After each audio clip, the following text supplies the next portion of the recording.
欢迎收听艺术密码。在这里，我们解开艺术史上最迷人的谜团。我是 Alex， 我是Ben。Alex， 当我们提到达文西和那个神秘的微笑，大家脑中第一个浮现的肯定就是蒙娜丽莎吧？绝对是。但今天我们要谈论的是另一张面孔哦，一个可以说是蒙娜丽莎更神秘、更具争议性的黑暗双生子。哇，这个形容很到位。所以我们要深入探讨的是达文西人生最后阶段的杰作之一《诗记者圣约翰》。对，大约在1516年完成的。而且这幅画听说达文西对他爱不释手，甚至还把他带到法国陪他度过最后的岁月。对，我们先来描述一下画面好了。你想象一下，一片无尽的黑暗。好的。然后一个年轻的身影从中浮现，就好像舞台上唯一被聚光灯照亮的演员。他有着一头非常精致的长卷发，脸上挂着一抹若有若无的微笑。这个就是达文西笔下的诗记者圣约翰。但这个圣约翰真的很不一样诶，他完全不像传统描绘的那样是个在沙漠中苦行的那种粗犷先知。没错，完全不是。达文西反而把他画成了一个极具吸引力，甚至有点阴柔秀美的年轻人。Alex， 你第一次看到这个微笑时是什么感觉啊？是平静还是不安？我觉得是后者Ben， 他不像蒙娜丽莎的微笑那么内敛哦，他反而带有一种洞视一切的狡黠感，而且这种感觉其实也反映了当时的艺术潮流。怎么说？这幅画诞生在文艺复兴的黄昏嘛，正好要迎来矫饰主义的黎明。当时的艺术家们已经不再满足于那种和谐跟完美了， Right， 他们开始去探索更复杂、更不稳定的内心世界。所以这种让人有点不安的完美，其实就是矫饰主义的萌芽。哇，那这幅画的模糊性还不止于此吧？像是他的人物形象那种超越二元性别的美感，在500年前，我的天，那可以说是惊世骇俗了。没错，达文西在这里根本就是挑战了所有传统。他不只模糊了性别界限，他更模糊了神圣与世俗的界限。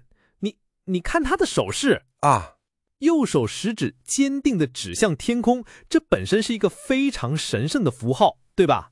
指引着救赎的路。但当这个神圣的手势配上他那极具诱惑力的眼神和微笑时，是的，整个谜题就变得超级复杂起来。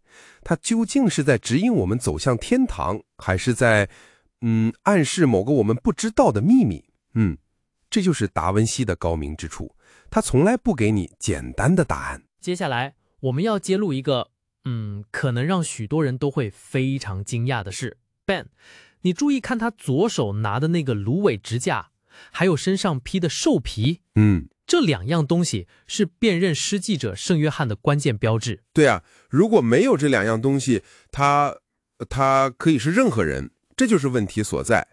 很多艺术史学家他们研究之后相信什么？这两样东西，支架和兽皮，很可能根本不是达文西画的，而是后来的画家为了让题目更加明确才加上去的。等一下，这太颠覆了吧？如果我们用想象力把这两样东西从画中抹去，对，那剩下的那不就是一个从黑暗中对你神秘微笑的身份不明的俊美青年？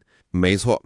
哇，那整幅画的宗教意涵几乎就消失了，变成一幅充满人性欲望和心理深度的肖像画了。正是如此，所以这幅画的核心也许并不是关于一位圣人，而是关于谜的本身。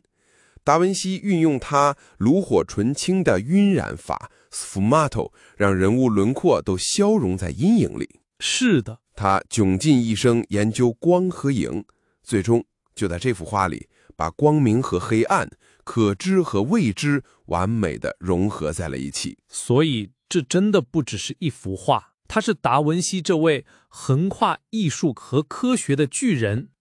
留给世界的最后一道哲学思考题，它关乎人性、神性，还有他们两者之间那片广阔、模糊而且充满诱惑的灰色地带。它就是一面镜子，对，它挑战我们去直视那些我们无法轻易定义的事物。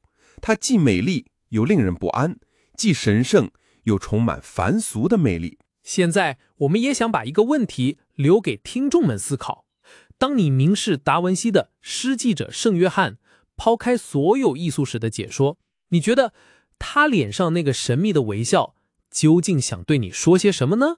感谢收听艺术密码，我们下次再见。